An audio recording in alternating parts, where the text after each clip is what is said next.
take the time and understand that each haircut is different. Yeah. People will sit down in your chair and the barber will do the same cut on a guy that has like weaker hair than the last person. Exactly, So you have to assess what you're doing, and that's what will make you a better barber, as well as the end result and your product will be way better. So yeah, T, how did your journey as a barber begin, and what motivated you to pursue your career? To be honest, I kind of like grew up like going to the barbershop all the time, so I'd be spending most of my time in the barbershop throughout high school and everything. There was a guy, you know, we're not close anymore, but growing up, he was learning how to cut hair, AR the barber. He has a shop over at Kipling and Highway 7, it's called Next Up. Okay. This guy's a solid barber, you know. He learned how to cut hair like as I was growing up with him, because he's only a year older than me. So just being in the shop with him all the time and constantly being around barbers and just, I guess, knowing that I kind of had a passion for it, but not knowing, because like I was very into art growing up. Nice.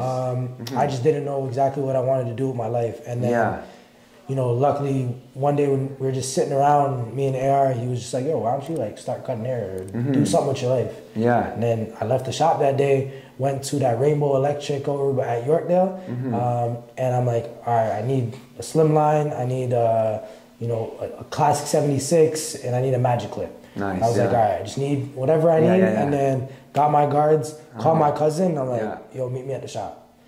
And I did one haircut, didn't turn out that bad, surprisingly. And then, honestly, it was just, once I started doing it, I just started to love what I was doing, and I guess that's why it didn't feel like work. Like I was going down the wrong path, and that's why once I started cutting hair, it just really changed the direction of where my life is headed, right? Would you say like barbering saved you from a lot of like troubles, you know, from what you know, you could have got in and it kept you grounded? I mean, growing up, it's like you have, like I played sports and like football, and obviously what comes with sports also sometimes is the negative side of it. Your clients as a barber too. You know, the first shop I was at, like we had a slot machine in the back, like, you know, like it was it wasn't really a great environment to be in, but like just staying true to what I'm doing in my craft is it kept me out of a lot of trouble. I've seen some friends, you know, like I've lost a lot of my friends growing up too. Like one of my best friends, or not best friend, but close friend of mine, Muhammad, and then one of my best friends, Xavier, back when I was younger, he passed away too. Rest in peace to them, yeah, you know, so it was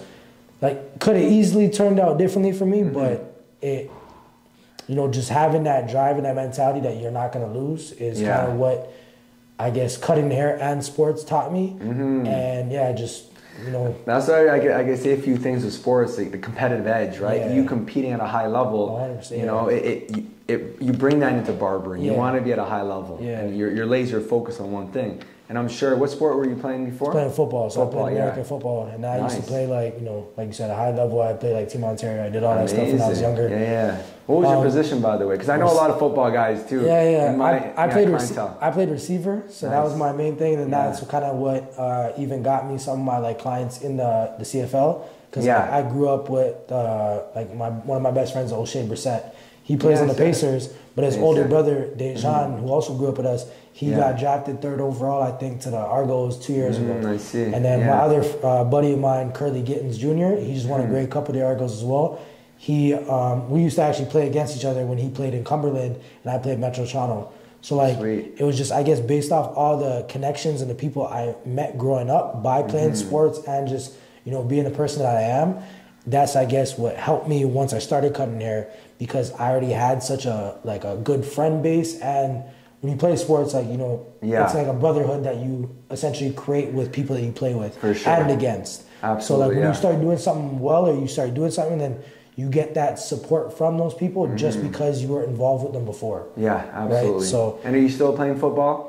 Play touch like in flag football. I just won a championship in the congratulations, man! That's big. So you know, I still try to stay active whenever I'm back in the city. It was actually funny because Roy Woods was on my football team. I think I saw on Instagram. That's dope. He's one of the homies. So like he was a part of the team. I was playing quarterback. Normally I'm a receiver, but for that team we just I was like, you know what? I can go. You're running that. That's what I thought first when I saw you. I think your Instagram a couple of weeks back when you posted that. When you're playing rep, everybody's there to be serious, so you got to stick to one position. I guess you know, what cutting hair, it's the same thing. If you don't stay focused and stay in that one lane, good point, you're not gonna go nowhere. Because if you're over here looking at this, looking at that, you're not focused on what it is that you are actually trying to do. Yeah, yeah, you know yeah. what I mean?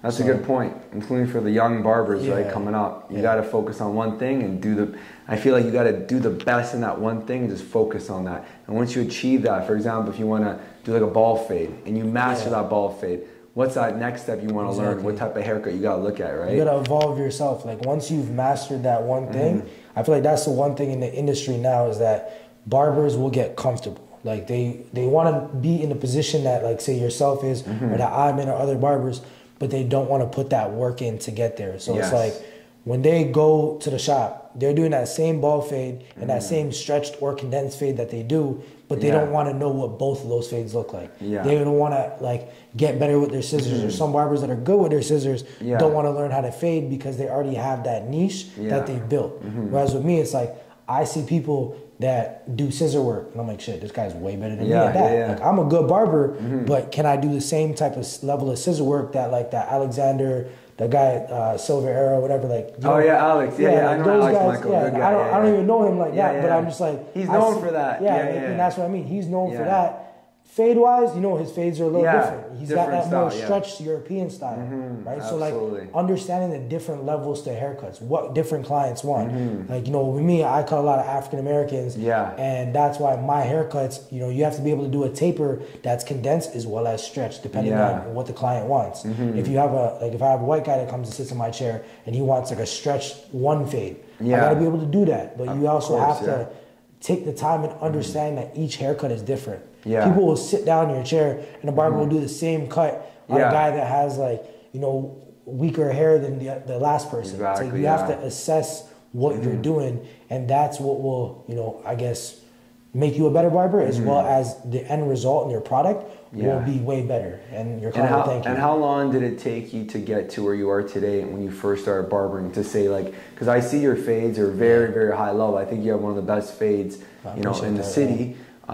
It definitely pops out. Your lineups are sharp, you know, it really transitions. And I think your stuff pops out. So in my head, I'm like, how long did I take you from like starting to cut hair to get to the level you are now? And what kind of advice would you give people to, you know, you're already giving the advice and the free game like we're doing here, but like, what do they need to work on to get to your level? And but answer this first, like how long did it take you to get to where you are today since you started barbering? Because you're only 24 years old. Yeah, you're still young. So I'm 24. I mean, I only started cutting at like 19, like seriously. So to me, it's been 5 years now that I've been cutting. To get to the level that I guess I'm at now,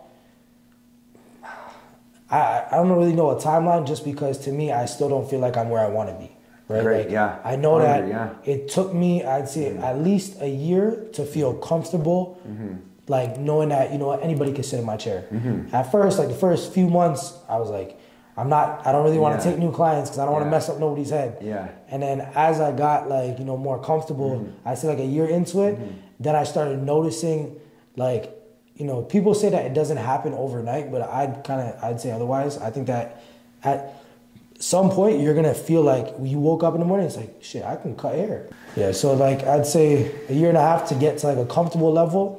And then after like 2 years, I would say that that's when I kind of like, you know, realized that every day I'm getting better because I'm hungry to learn. Like I still sit there and eat food while I'm eating food. I have my YouTube video on. I'm 5 years down the road, still learning, still buying into people's programs, doing different things. Because I'm like, I could cut hair and I can give a good fade. I could do a lineup, sure. But what else to my craft can I better myself in, right? So like that's where you got to just consistently stay hungry and never think that you're the best. Absolutely. Because I know that there's barbers out there that, in my opinion, make me look like I'm trash. Other people might say otherwise, but that's the way I feel. And I guess you have to kind of be your own worst critic. Like if you're sitting there and you're thinking, yo, shit, look at that fade, look at that fade. It's nah, bro. Like the fade's nice, but you can always work on different things. Like my biggest thing, I guess, my fades that I focus on is the initial guideline, so obviously the open blade, and then the half guard. Like those two right there is, I think, what makes the fade pop the most. If you focus on the detail in that, and then I condense going from the 1.5 like that, what is it, like from the 3 to the 1.5, I keep it darker in that area. That's so it's kind of like, you have that gradient from like super light to dark, and it's like and then you stretch it, but it's also not too stretched to where it's like a 1 all the way up to here. It's like, okay, it goes to a 3, but it starts the bald line right there. And then that pop that my haircuts I feel like have is because I stretch out the open blade and the 0.5 into that 1.5. Gotcha, And I do a lot of freehand work too. So it's just, I guess, don't be afraid to mess up, because that's when you learn the most about from your mistakes. You learn from your mistakes. You don't make that mistake again. Exactly. And then just knowing that it's okay to make a mistake and learn from it. And I know you cut a lot of celebrities. I know you cut, some. I think one of your friends is an NBA player. You grew up with a lot of athletes, like you said, growing up. You're a football player. So traveling with these celebrities, could you share some of the most memorable moments you've had on the road working with these high-level profile individuals? I feel like every experience has been something different. I know, like, I just got back this weekend from the A Boogie tour that, he was doing a tour in, it's nationwide in Canada, but I was at the show over in Winnipeg. And, just getting to walk backstage and just walking, with him onto that. Yeah, I see your stories look dope, I think it's just each moment that I'm just there, it just feels very surreal. And those experiences in itself are just like, wow, like, I'm really here. Like, I'm looking around and seeing, like, all these thousands of people that are just here to see my client. And the fact that I know I'm a part of that in some way, like, I cut this guy's hair. And when people are walking around, like, they're just being a part of that experience, I think, was one of my most recent unique experiences. Amazing. Before, it was like, just being with the NBA teams, like getting to go courtside at games, getting to go to like dinners with the guys, going out with the guys. Like, every experience has their own unique, like, I guess, characteristics. For sure. It's just, what you hold value. Like, I think one of the best times for me was like when me and Nikhil, one of my best friends that plays on the Timberwolves. We were just on the road in Arizona, and instead of us going out, I think we sat there and watched Zoe 101 on Netflix. We're just sitting in the room, just chilling. Zoe 101, and then we were watching Stranger Things. Like, like, not actually being, I guess, in that limelight is, to me, some of the most unique times that I'll have is just when you're around celebrities, getting to just be a human being one-to-one. I like that. I think that, to me, is more unique than all the other things that I've been around. Because, you see people on social media, you see people on TV, the concerts, and you don't know what these people are like because all you see is that social media image, right? I agree. So I guess knowing who these people are behind the celebrity, that to me is the most unique experience. That you get to really see what people are like. And I believe that's why a lot of people like you, and that's why a lot of people deal with you, because just meeting you for the first time. I know we bumped into each other at the Barber Expo, but even prior to this podcast, when we were shooting the shit,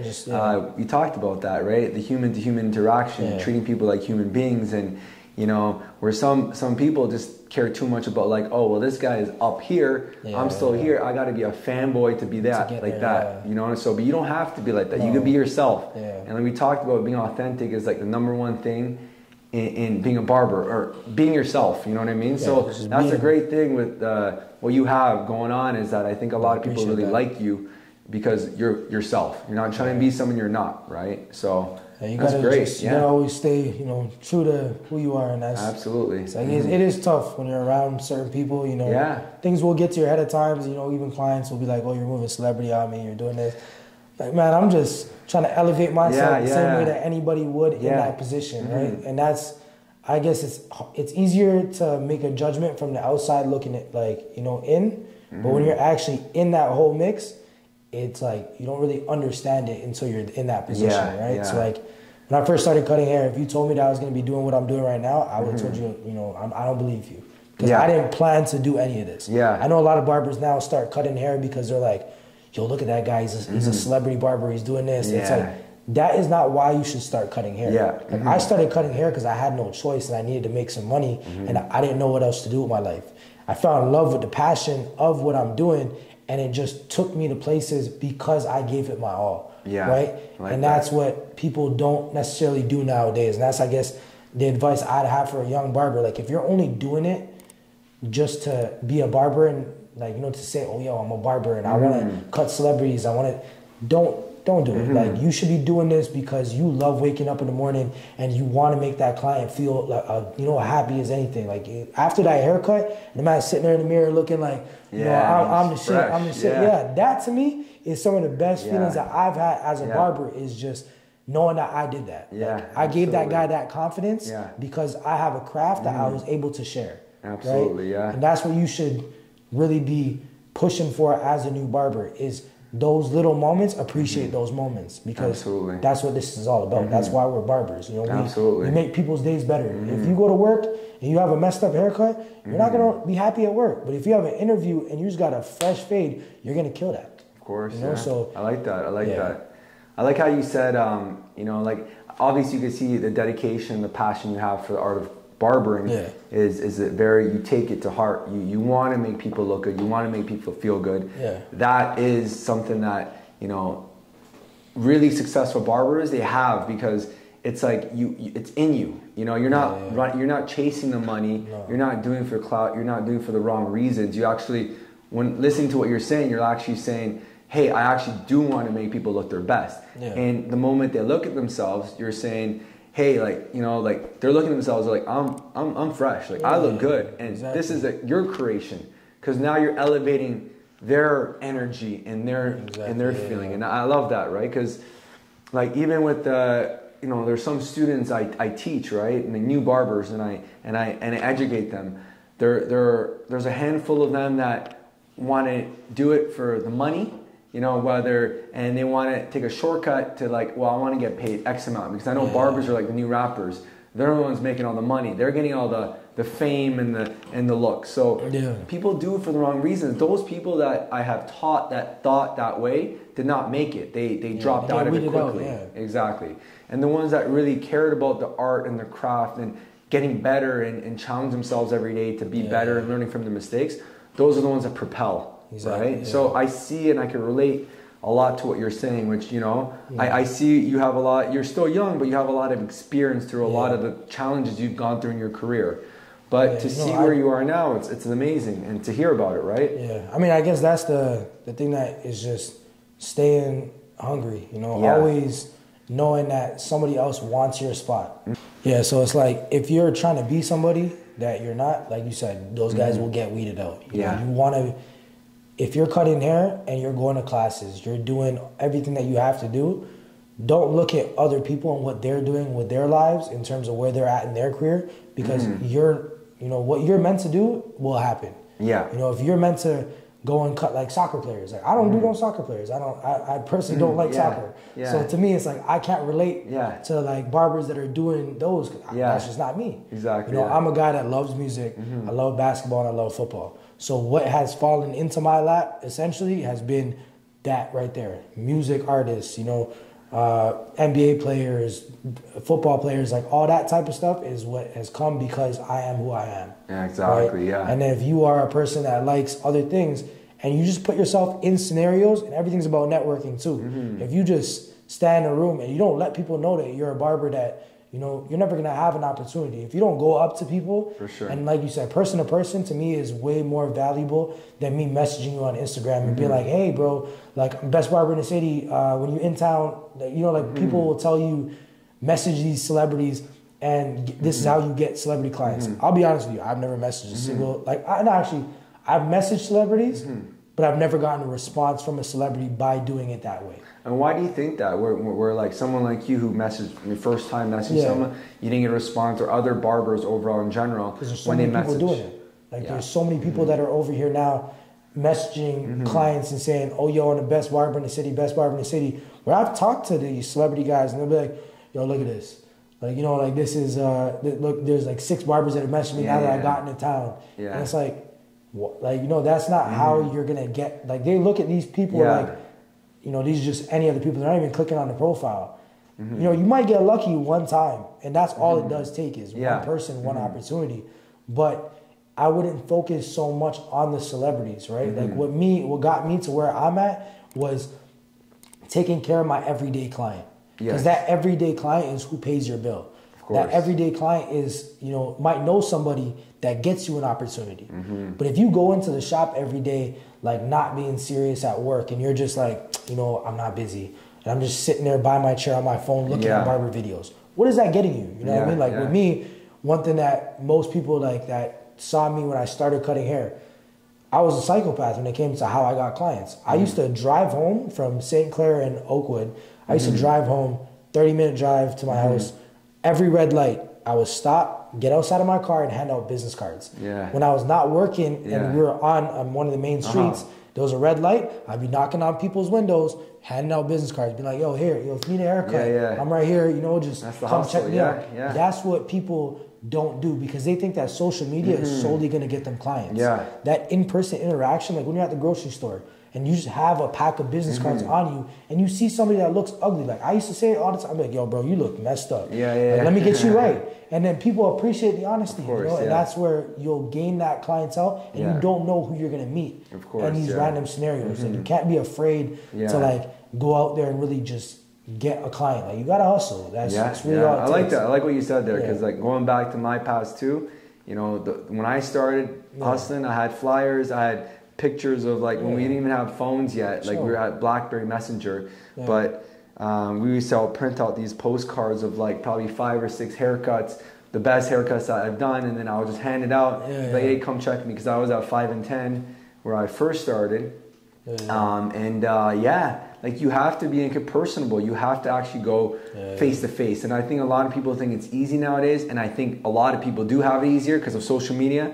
Pretty much we're all spoon fed, but at the same time, that's not always going to work. You got to try different ways of getting clients, right? If social media is not working, then there's other ways of getting clients. And I think that's what barbers, like they also expect, I guess, shop owners to be like, all right, you know, you told me that I was going to get fully booked here. It's like part of being fully booked is you hustling to be fully booked. Absolutely. It's not on your shop owner, because like, for me personally, like I don't own a shop like that. Like I, you know, I'm going to be partners, like I'm going to be in a partnership with somebody, but to me, it's like, it's not my job to get those barbers that I have working for me clients. And even when I worked in a shop, I never expected the owner to get me clients, because this is on me. Like, you know, me working for you, even if I'm doing commission or rent, if I want to have money in my pocket, I have to put it on myself, and I can't rely on other people to, you know, spoon feed me. Like I didn't grow up where my parents are over here like, oh, here, you need this, you want this. That's not how life works. If you want something, you got to go out and get that shit. You can't rely on anybody. You got to just do what you got to do to be that person, right? Of course, And making excuses is something that people are very good at doing nowadays, and they like to blame anybody but themselves. Once you start taking accountability for who you are and the mistakes that you made, you grow as a person. Absolutely, right? So that's where your mentality when it comes to business, family, friends, everything, well, you'll just see everything come full circle. Because like you said, I'm 24. I'm still learning every single day. Like I'm not nowhere where I want to be, but just knowing that I have that drive and that mentality that I want to be somewhere, and those goals that you have set for yourself, that's what's going to separate you from the person right next to you. You know, it's waking up early mornings, going to the shop, being the first one there when the owner's like, you know, you're opening up the shop and I'm not even there. Like that's what I used to do when I worked at St. Clair and Oakwood. The owner would work his set hours. Come in at 9 o'clock, I'd be there in the morning too, same time. He would leave at 6, 7 o'clock, and then I would pack up my clippers because I wasn't allowed to cut hair in the shop. And he'd be like, where are you going? And his moms would be saying the same, like, where are you going? I'd be like, yo, I'm going home. I got more haircuts to do. I'm not done. Like this is just the beginning for me. Like I work my day job, now I'm gonna go work my night job. And then you'd see me on Instagram, I'd be up until 2 o'clock in the morning. And the owner the next day would be like, you really work till 2? I'm like, well, like, you know, like, you got to do what you got to do. You got to get it how you got to get it, right? And that's what got me to the position where anybody that I'm around, it's like they understand that I might be an asshole at times, you know, part of my French, but it's like the only reason I'm like that is because I don't want anything to get in my way. Like I have a goal, I have it set. I'm a nice person if you know me, but if you get in my way, just, I'm sorry. You know, that's just, you got to be that dog too. You got to be hungry, and you can't let nobody step in your lane. For sure. And that's really what it takes, is just knowing that. I love that. It's a mindset. Yeah, you got the right mindset. Yeah, everything is mindset. Yeah, you're getting it. Like if you have a focus and you're trying to grab that drink, you're gonna grab it by any means necessary. You're gonna find your way to get it. And I don't take no as an answer. Like you know, sometimes obviously you have to find different ways to get to your goal. But understanding that is your goal and having your heart set on something, like for me, I don't say that I want to be the best barber in the world because I don't think that that's something that's attainable. The reason why I say that, there's too many aspects of haircut, like being a barber, that I don't think that you can master, you can't master, but it's an unrealistic goal to have to be the best because there will always be somebody better. Yeah. It's more like you have to think in your head, what do I want for myself? So if I want to have, you know, money and my family and take care of the people around me, what do I have to do to achieve these like goals? That means I gotta sacrifice sleep at times. I gotta jump on a plane, whether it be the day before I get the notification or the day of. You gotta lose sleep at days because you gotta work all goddamn night and then work right through the morning and just people are looking at you like, do you want food? It's like, I don't even have time for that, bro. Like I gotta just cut hair. Understanding that it's okay to sacrifice a little bit of time because the end goal is gonna be just, you know, it'll pay off. Yeah. Right? You can't, like I was saying to you before, it's like, to success, you can't take the elevator. You gotta take the goddamn stairs. Like, you gotta just put the work in. You can't, there's no cheat code to this shit. Yeah. It's work. That's really what it is. It is. Getting to the celebrity clientele and doing all that is just all about opportunity. And once you get that opportunity, just season that, you know, just really appreciating it.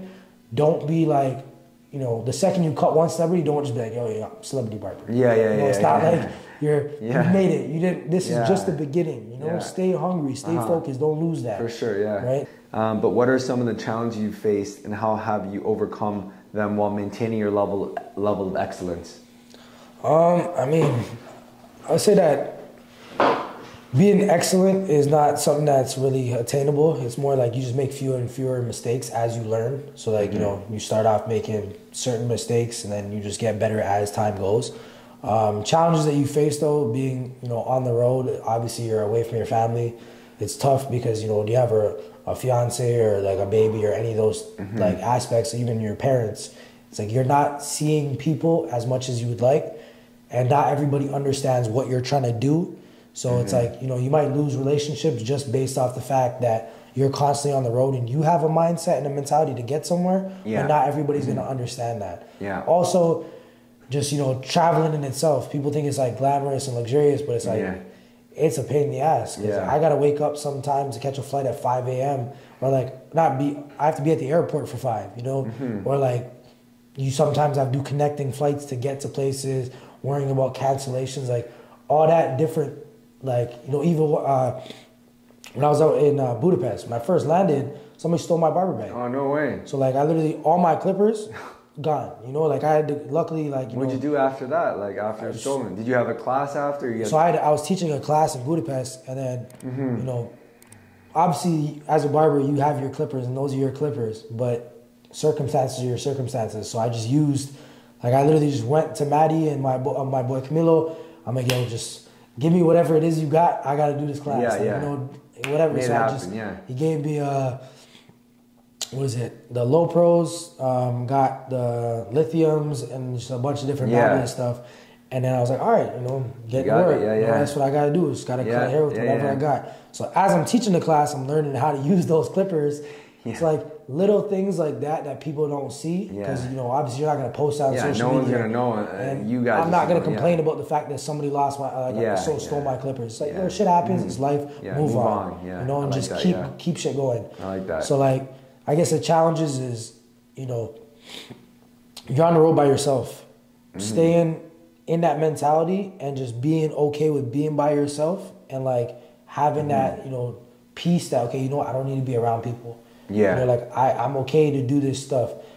Obviously, what sucks sometimes with celebrities too is you have to wait on them. You know, like it's not about like them. It's about them, and you got to understand that too as a barber. It's like, this isn't about you, and that's where your ego has to get out the door. Is because these guys have shows, they make millions of dollars. You're there to be a part of whatever their Yeah, it's all good. You're there to be a part of whatever they're trying to like bring you into. You know? So like it's how you compose yourself. You gotta just, even if you're tired, you can't show that shit. Even if you're, you know, exhausted, you're irritated because this guy showed up 3 hours late. You can't be mad. You have to just, you know, he paid you for the day. You gotta deal with it. And you gotta just go and smile, you know. And then that's, I guess, some of the, the struggles that you'll face, because we're still human beings at the end of the day. Knowing that somebody else can talk to you a certain way just because they're somebody. And it's also what kind of person do you want to be. Like for me, if I get any sort of disrespect, I won't cut you again. I don't care if you're,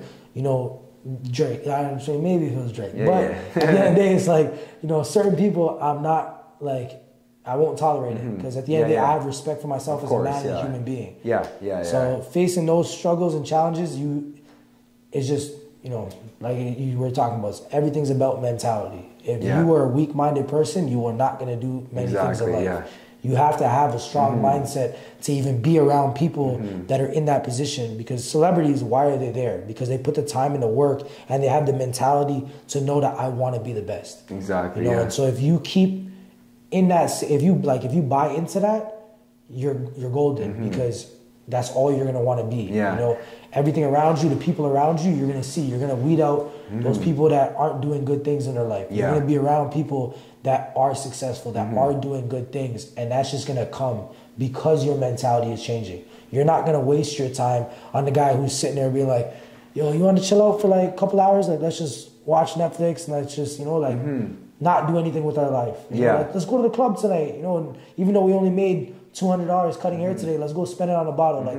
you don't got to do that. You don't want to do that. You know, because to me, when I look at those people now doing that, I sit there, I'm like, bro, I wish I could stay in today. Like, I don't want to go out. I want to stay my ass in bed. I want to sleep. Because that's what I'm missing out on, is that I might sacrifice those years right now as I'm young to go and party with my boys because I have a goal. You know, and that's what the challenges that you face in that, like as an entrepreneur, not just a barber, is that if you want to be somebody successful, you have to sacrifice a lot of time away from people and just focusing on whatever it is, work, you know, just that's what it's all about. Is just, you know, focus. That's like through success, right? A lot of people were talking about earlier, you know, there's a lot of challenges and a lot of sacrifice behind the scenes, right? Because someone like yourself, if you look at your Instagram, you know, you see a lot of these celebrities and all these, this travel and the fun stuff, the glamorous stuff, but it's not always seen.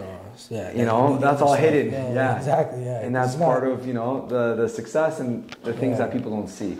But do you actually enjoy traveling? Oh, I'm not gonna lie though, it's beautiful. Like it's just knowing that, like a pair of clippers, like bro, if I never started cutting hair, I would not have been able to see the world that I've seen. Like, you know, like I've been out to Budapest now, I've been to Europe, I've been to like all over America, just getting to see and experience life in a different way, in a different light.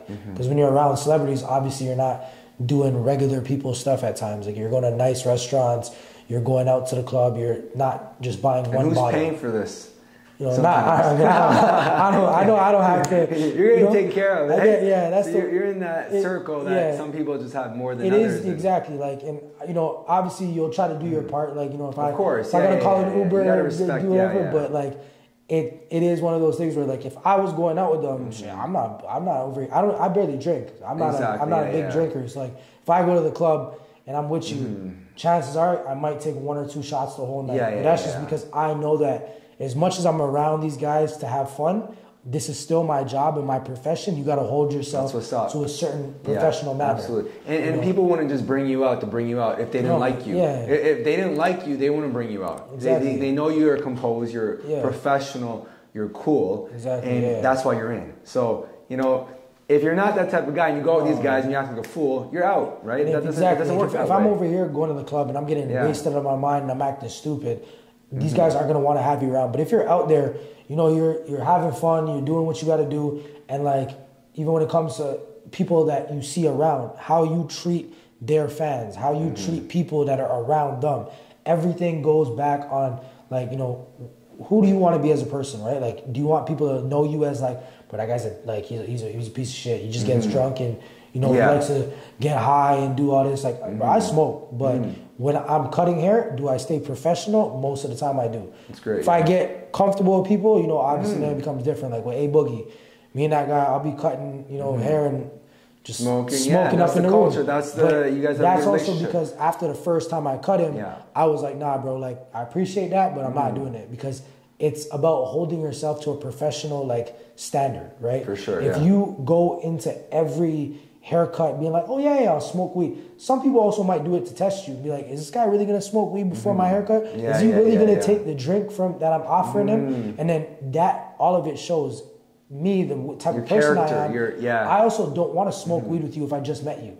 Because I'm like, I don't know you. Like I don't, you know, that to me is like a personal thing. So even if you offer it, me just being the type of person I'm not gonna just go and be like, all right, yo, let's take shots. Like, bro, I just met you. I don't know you like that. I'm not. You can see it like being professional. The first meeting, the first interaction is always like it's your first impression. It's super important. Right? Because I know I've cut enough celebrities where, I mean, mind you, like, it's not like every one of them is my steady client. So you're gonna have some guys that, you know, you just get along with. You might give everybody a great haircut, but it's also how you get along with them outside of just the haircut. Because as a barber, you know, we're like therapists. So, you know, we talk to people, we help people out with different things, and that's not something that everybody sees on a daily basis. It's relationships. It's not just the haircut, it's a relationship you build. Like it's like you're not selling a haircut, you're selling the experience, right? And part of that experience is who you are. So like if you're around people and you're just like you know, just standing around like a little like fanboy and just taking videos of everything, it's like, you know, you're not, or if you're in the position expecting to get these things instead of being who you are, like, you know, that's one thing that I'm always, my parents raised me to be a person that says thank you, you know, that shows love to people that do things for me. So like my parents, they taught me to, you know, just be a person that is respectable. And if everybody you meet, like I'm big on like respect is earned, not given. But if I don't know you, I have to respect you because you've done nothing to, you know, take that away. You know what I mean? So like, I will give you that common courtesy as a human being to be like, yo, hey, how's it going? Nice to meet you. And knowing what room you're in, right? Like there's different sides to people. Myself, like I know how to be a professional people when I'm around you know, that type of crowd. Is that who I am every day? Not really. I'm more like just, you know, one of the homies that just like to hang out, relax. But when you're around, like for instance, like when I'm around some of the NBA guys, when I'm around them, I get to act like myself. But then when I'm around the front office guys, then it's, hey sir, how's it going? Nice to meet you. Like, that's not who I am. But I know that when it comes to, like, you know, that crowd of people, you kind of have to be. Of course, Essentially, the reason why my clientele is what it is because I just act like myself with those guys. You're respectful. You have a good character. You know, just meeting it the first time too. You know, we bumped each other at the Barber Secrets. We shook our hands. He's, what's up? You know, show love. But we know each other. Exactly. But so you know, that's what it's about. And like that's the thing that I feel like the city has too much of, is that barbers envy and hate on each other for no reason. Like, I agree. There's so many people in the world. We could all cut hair, and there's enough celebrity clients. There's enough all of that. Exactly. But it's like if I go and I look on your page, I'm like, you know, like he's a good barber, but you know, I could do better. Okay, that's fine, but you don't need to, like, you know, create that toxic, negative, toxic. It's like it's like, bro, that guy's doing his thing, bro. Like, you know, like, give him some tips, give him a message. And you know, that's why, like, I'm not gonna message you and be like, hey, bro, that's a fire cut. But then I go and I show them, yo, this is trash. You know, like, I'm gonna message you and be like, yo, you gotta work on that 0.5 area and the 1 area. For sure. Guys might think I'm an asshole, but it's like, that is me just trying to help you. Whatever, if you decide to hate me and it gets you to be better, I'm okay with that. You know, but that's the kind of, I guess, community that I don't like in Toronto, and that's why I like that I travel so much, is because when I'm in the city, I just feel like people, you know, like you got the evil eye. You got people don't want to see you do well. Nobody wants to take what you got. And like, it's like, if you want to ask me why or how I'm in a position that I'm in, it's like, I know a lot of people will ask me these questions being like, okay, I want to get to where he's at. Like, I need to take his spot. But like, the one thing that I'll say is like, bro, I'm a winner. I won't let nobody stop me from what I'm doing. And if you want to do that stuff, try to evil eye me or, you know, get me out of the door, it's like, you're not going to win this battle. So what's the point in trying to go after a shark? You know what I mean? You're not going to win. You got to just become a shark too and just swim in the same waters. Like there's enough fish in the sea, you know what I'm saying? Absolutely, man. So it's like just little stupid, like, I feel like that's why in Toronto, it's just, we haven't elevated our barbering industry the same way that they have in the States because of the culture that we keep out here. You know, like our culture isn't united. It's not like where we elevate barbers, where we collab and we do all these things. Like now we're starting to, but it's more like the older like generation of barbers that are trying to bring this shit back together. Because after COVID, it was like all these new barbers that just, you know, oh, I'm cutting hair at this shop. I'm cutting hair. I'm on TikTok. I'm doing this. It's like, well, you're TikTok famous, but you're not a good barber. Like, you know, barbers. Like you give terrible haircuts and you're using enhancements before you're even. You should be using them. Like, bro, do a good haircut.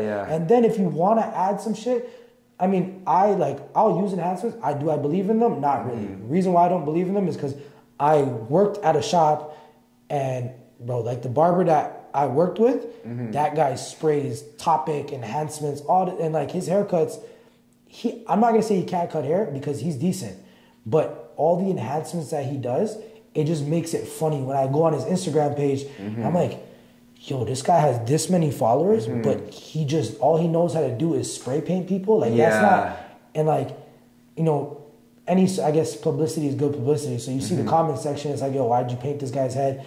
That's how barbers are getting famous. You know, I'm doing dumb stuff like that. But that's not what haircuts are about. Like that's why I get irritated seeing that. It's like if you use enhancement, use it in a delicate way. You know, where it looks realistic. It's not something that's gonna look that is prominently there. Like don't cover up your mistakes. Just don't post that haircut. Exactly. You know, like if you messed up, it's okay. We're humans. Just don't post that haircut. No, you're right. I think if someone wants enhancements, like, and they're asking for it, give it to them. But don't overdo it. Don't just like after you finish a haircut, just for a picture or photo. No, Like what you should be doing is like cut hair. Ask the client. Like if you want enhancements, if they say no, like don't just start putting that stuff in there. You know, and like obviously that's the thing with like barbers nowadays is that people are getting famous off of like not giving good haircuts. Everything's about entertainment, right? It is. It's all and I show. get that. I get that because we are in a different generation. It's a different day and age, and like you have to capitalize on what you can. But to those same barbers that are trying to get there, it's like once you work on your craft, you're gonna see everything just start to flow. Like once you can give a good haircut, like I remember when I first started doing the celebrities, I used to stress out when I didn't have a ring light. Because I'm so used to cutting with a ring light. Now it's like, yo, lights are off, whatever. I'll find a way with that one little strip light. I'll make it look like it's a professional haircut that I had studio lighting. But like putting yourself in scenarios where you understand that it's like I didn't use enhancements to get out of that shitty lighting. Like I just had to figure out a way to make the haircut look good.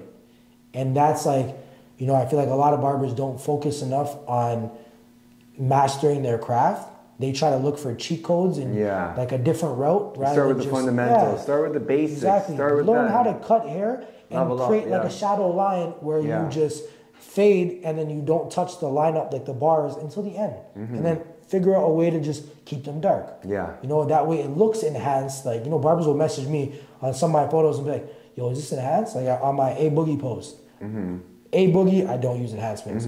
Nikhil Alexander Walker, don't use enhancements. Tyrese Halliburton, like all these celebrity guys, they don't want the enhancements. They don't want that, You know, some of them might. But it looks like it sometimes, right? So, but that's where it's the fundamentals, going back to that. If you know how to cut hair and you know how, you know, typically in my like perspective, I feel like one side is always going to be different than the other in terms of how light people's hair are. So knowing that you can't cut both sides of the hair with the same guidelines is something that you have to understand. You know, if you're going one open and you're stretching it this much on this side and then this much is the same one, it's going to look lighter here than it's going to look here. So you got to stretch this side more or condense, you know, like understanding that there is no real system.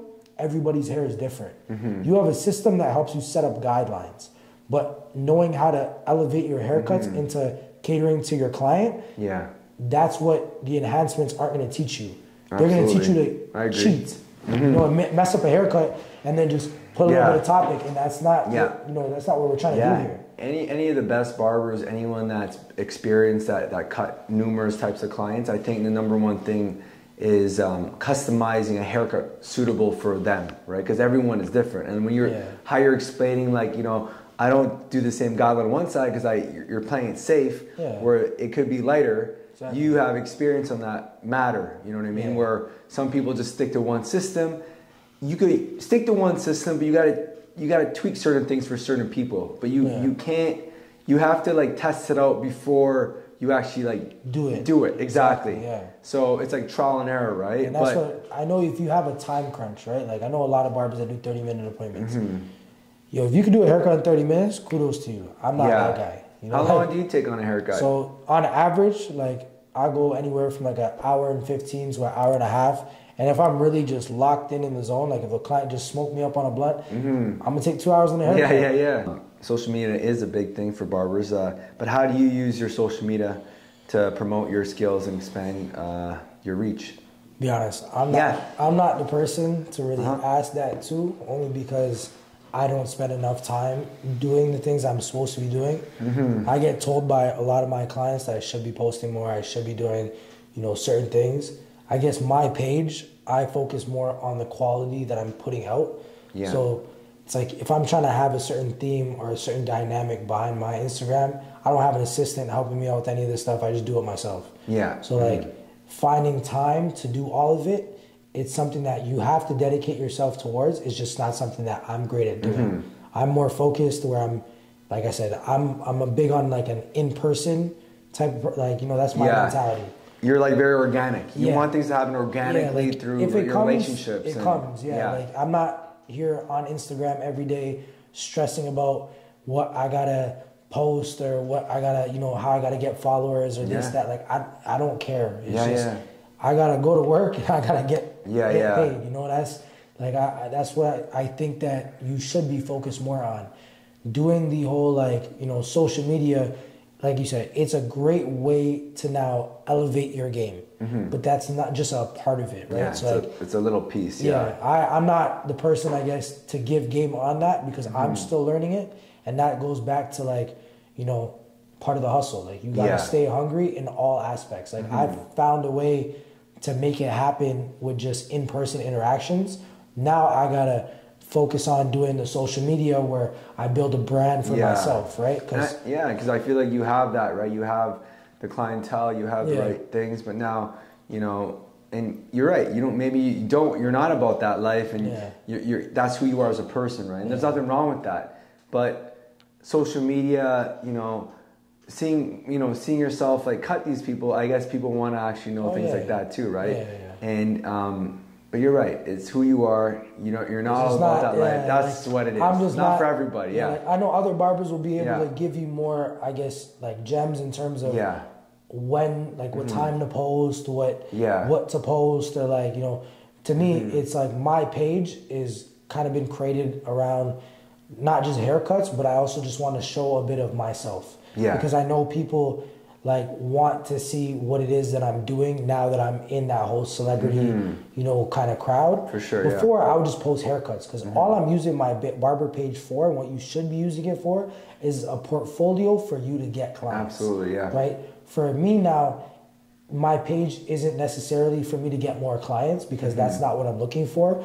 It's more a way to now market myself so that way I can make, like, you know, money off of different things. Meaning like I might be able to make money off my barber page because I've reached a certain status as a barber, right? True, yeah. And then you could sell products, you could do different things. And that's where I guess I'm gearing towards in terms of my social media rather than getting clients. But that's the one thing that social media is great for, is when you're starting up as a barber, if you are posting all the time, tagging your like on different things, you're gonna get clients. You know, if you're actually active, you will get clients. It's just me, I did it the harder way. You know, where I was running around outside on the street.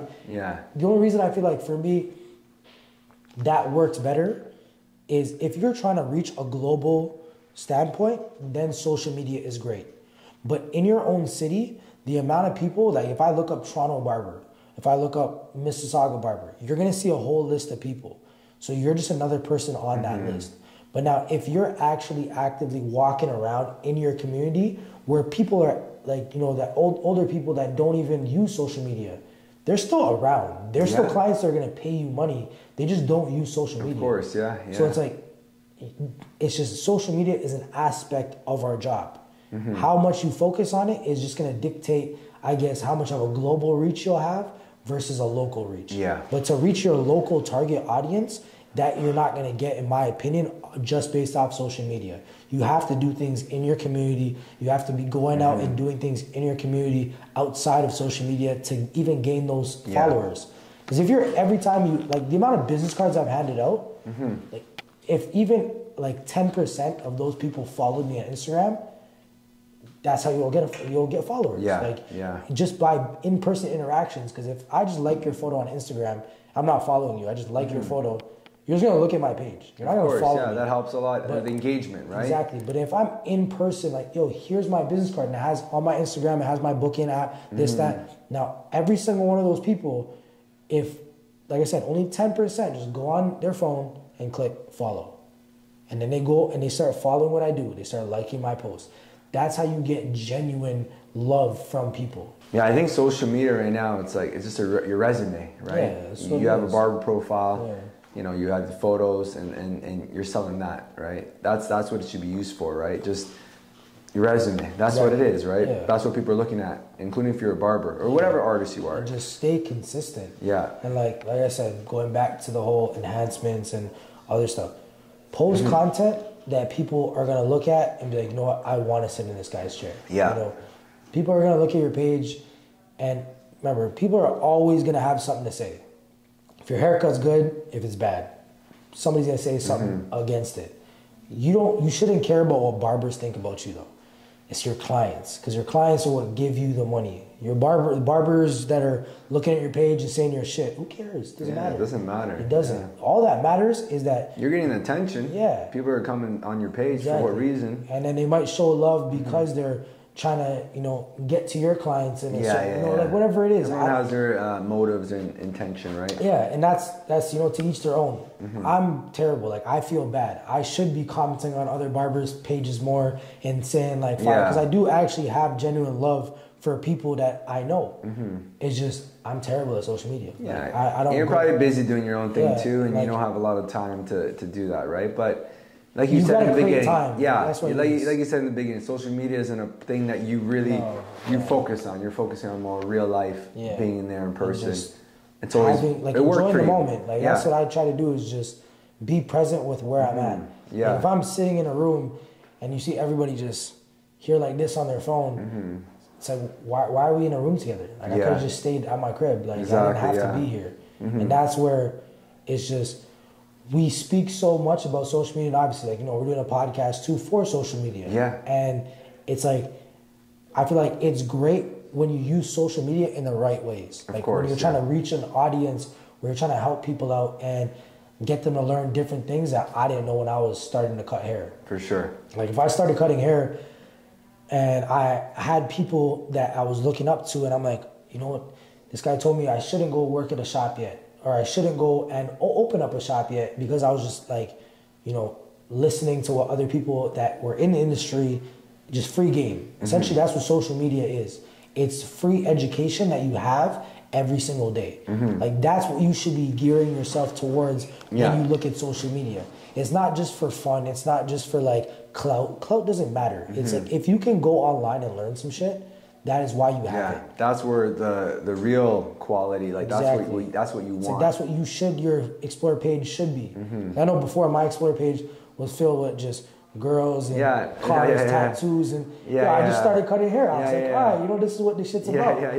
And then I'm like, all right, well, I'm not getting any better as a barber. Like, I gotta start watching. There's a lot of distraction on social media too, right? Like that's the thing with social media. Yeah, and you're gonna see all that stuff. It's all a lot of like just the wrong intention sometimes. You know, that you're looking on social media, you can waste like your life just like scrolling down, right, and just wasting your time there. You're literally sitting on the phone. But if you're using social media to promote yourself as a barber, promote your business, that's what it should be used for, right? But that's what you gotta stay focused, right? Yeah. And this goes back to mentality, all those different things, is staying focused and understanding why you use certain things. For sure, like social media, I use it because I know that there's a purpose for it. Yeah. It's not like I use it because I enjoy it. I hate Instagram. Yeah, you have your role on social media to utilize that for certain things. And that's why you use your platforms. Yeah. You know?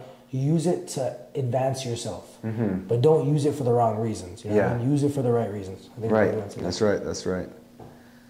All right. Let's see what we got. We cover a lot. All right. Let's talk about. So you know how the barber industry has always, there's so much significant growth and evolution through this industry. What trends or changes do you see on the horizon, and how do you stay ahead of the curve to remain relevant in this dynamic field? Trends, I think that a lot of people are getting good at cutting hair. I think that now, based off the fact that we have education and we have all these different ways of learning, we are seeing that there's a lot more like good barbers being created. Yes. So the trend, I think, in my opinion, to stay on top of it is never feeling like you've made it. You know what I mean? Never feeling that you're somewhere that people can't reach. Like, everybody is able to get to where you're at because we all have the same opportunities. We all have the same resources to an extent. Yeah. It's just a matter of, understanding that. And in terms of like hairstyles, if we're talking about trends with that, I think it goes all over the place. I think it changes like each year. Some years it's everybody has a braid up. Some years everybody has waves. Some year, people are doing comb overs or slick backs. Like that, I think it's more based off of your niche clientele. Like my clientele, like I said, is more African Americans. I don't do none of those like, slick backs and pompadours, slick back. That's not your style. I'm not that barber. You focus on what you're good at and you're sticking to it. Exactly. Yeah. But that being said, is that now I've kind of not mastered, but I've gotten really good at what I do. Now my next goal in my barber career is to do those pompadour and like those other type of hairstyles. Never not learning. That's what it is. You have to just, like, if you want to be the best at something, you got to put the time and the work in to be the best. Exactly. So that means if you got to sit up and stay up at night and watch videos or attend a class, like, you go. Yeah, it's not going to hurt you. Like, don't stop. Yeah. Education and knowledge is not something that you should be afraid of. It's something that you should be like embracing, and that's what be excited for. Something new. Exactly, right? And that's, I feel like the trend of barbers is that they just want it right away. They don't want to put the work in. They don't want to put the time in.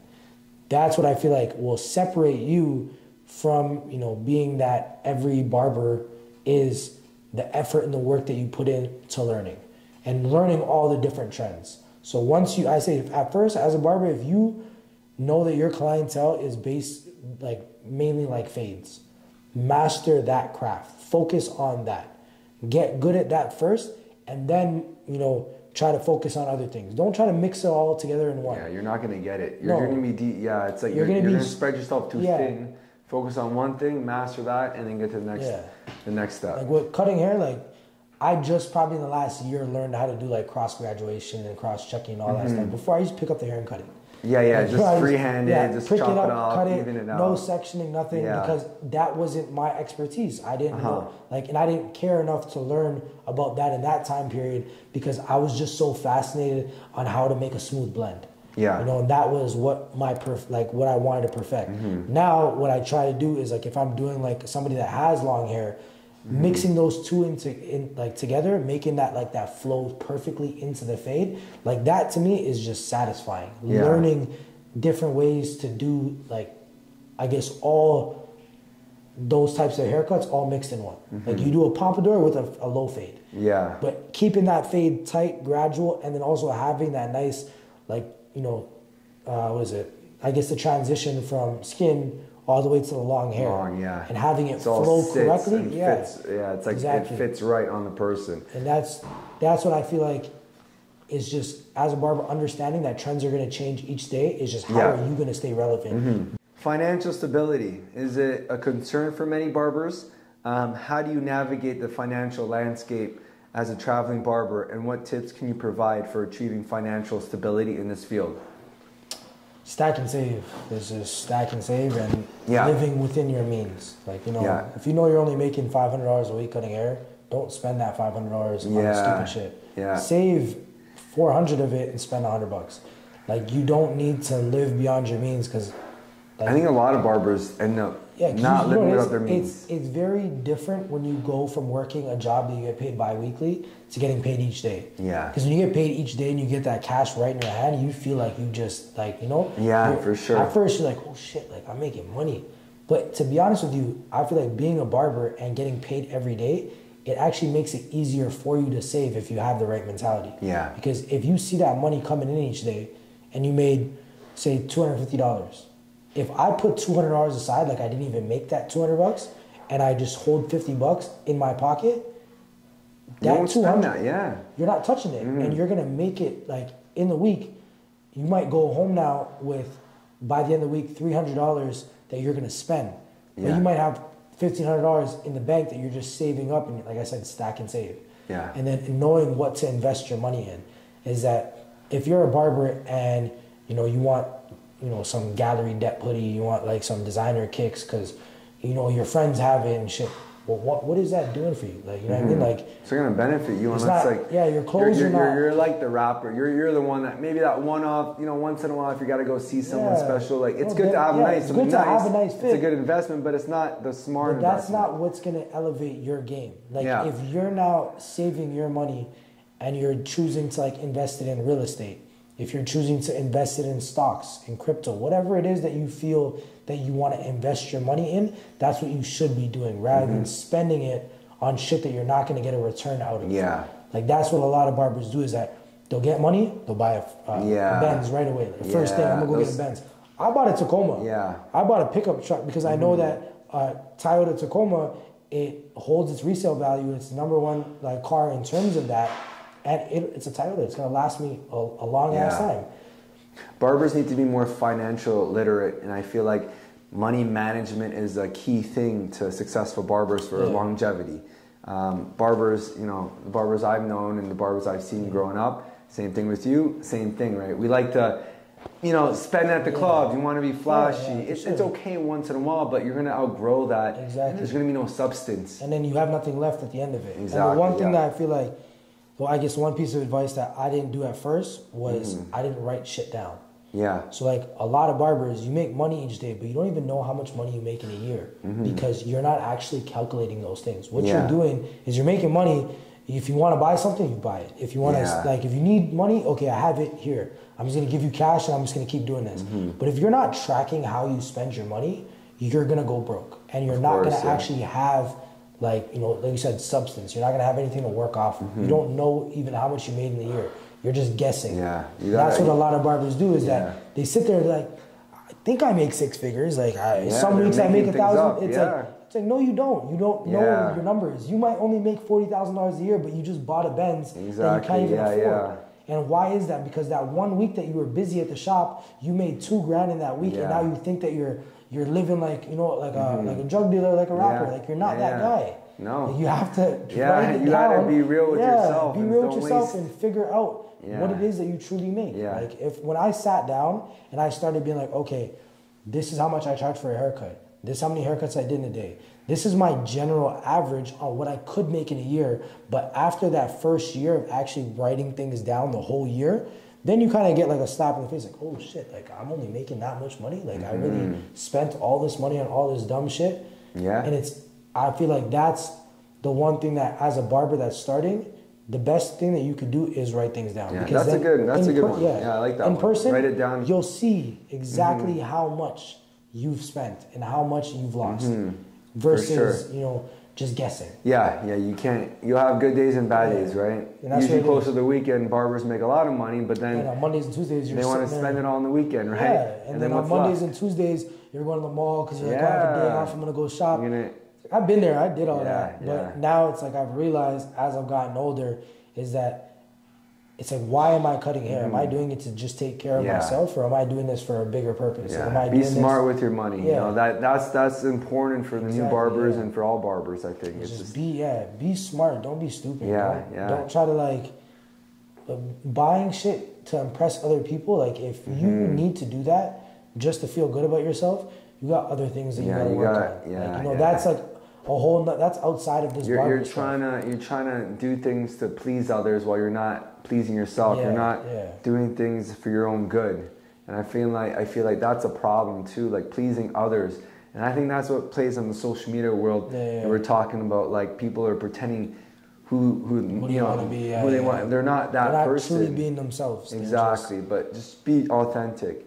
And going forward too, like before this podcast, we were talking about investing in real estate. That's one of the things that's important. Both of us invest in real estate. It's a great thing to put your money towards. There's so many different ways you could branch out from just having a property. Exactly. And that's, barbers will stack up and go jump into opening up a shop right away without realizing the overhead cost of opening up a barbershop. Yeah. Like, I almost opened up a barbershop multiple times myself. Yeah.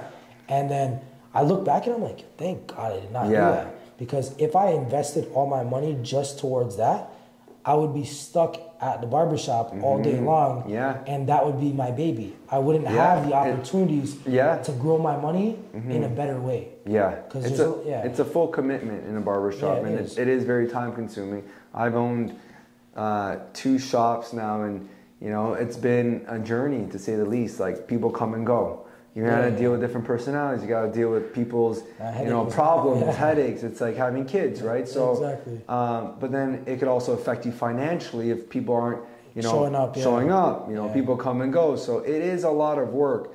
But if you love, opening shops, do it. If you like, barbers creating their own book, creating their own podcast, creating their own academy, do what you love. But make sure you stick to it. But be smart of what you get yourself into. And there's so much growth in so many different aspects of the barbering world that we get to kind of pick and choose. We're lucky enough. We can make money in so many different fields. And that's what I would say to most barbers, is that if you have a dream of opening up a shop, ask yourself why you have that dream. Is it for your ego? Is it for your, like, whatever it's for? Ask yourself why.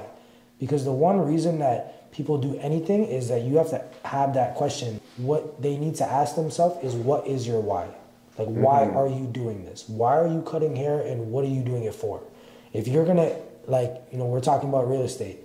That's something that I have interest in. I like properties. I like, being able to just travel or do an Airbnb, different things. That's why I invest into that. I didn't open up a shop because I don't care to have my face be on the name of something. I don't want to have a bureau with my face right on it, because it's not about me. This barbering stuff is so much bigger than just me.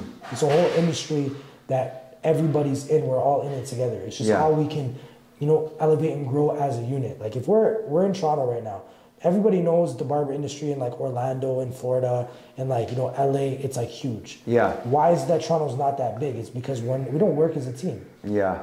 And, like, in terms of what we invest in as barbers, we have a shop at every freaking corner.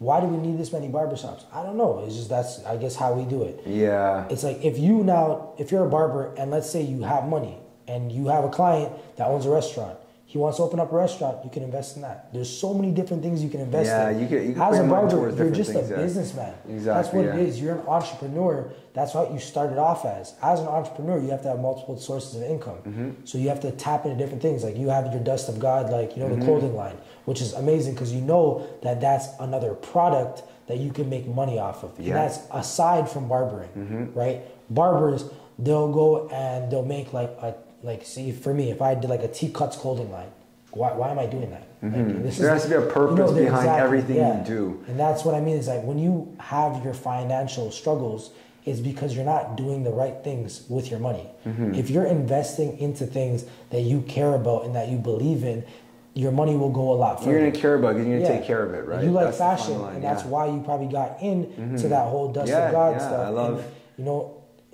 that's what's going to help you grow your brand. Of course, yeah. And that's why you're not going to, not be successful. But then they'll lose it. It doesn't last. No. It doesn't last long. So last question, what legacy do you hope to leave behind the world of barbering, and what message would you like to share with all the barbers aspiring to be successful one day? I don't know if I have a legacy per se. It's more just, I would like to inspire people to just work hard and stay consistent, stay hungry, stay motivated, and just don't give up on your dreams, because you never know where life's gonna take you. Like I never thought I'd be in a position that I'm in today. Is just trusting in the process and understanding that everything that you want in life will come, right? So I like that, yeah. You know, just be passionate, love what you do, and do things for the right reasons. That's, you know, I guess what I would like to leave when people talk about me as a barber is just talk whatever you want about me, but the one thing that you should know is that I love what I do, you know, and I always just give it my all every single haircut. Like there's never a haircut that I'm sitting there, I'm like, I don't want to do this. Like, nah, bro, this is what I love to do, and this is what saved me from all the distractions that were in my life. It was just this, and that's what, you know, the love of my life, I guess, before I met my girl was just cutting hair, you know, just doing what I do, and I guess, yeah, just having passion. That's amazing. What you gotta just really show. That's what I learned about you today. I think, you know, you're a very passionate, hardworking guy that just when you have a goal, you're getting it no matter what. By any means necessary. And that's what I love. That's success right there, right? Fighting to get what you want, and you know, you deserve it all. You know, I appreciate your time here. Appreciate you having me on the podcast. You know, thanks for coming. Appreciate you, brother. Thank you. Appreciate you.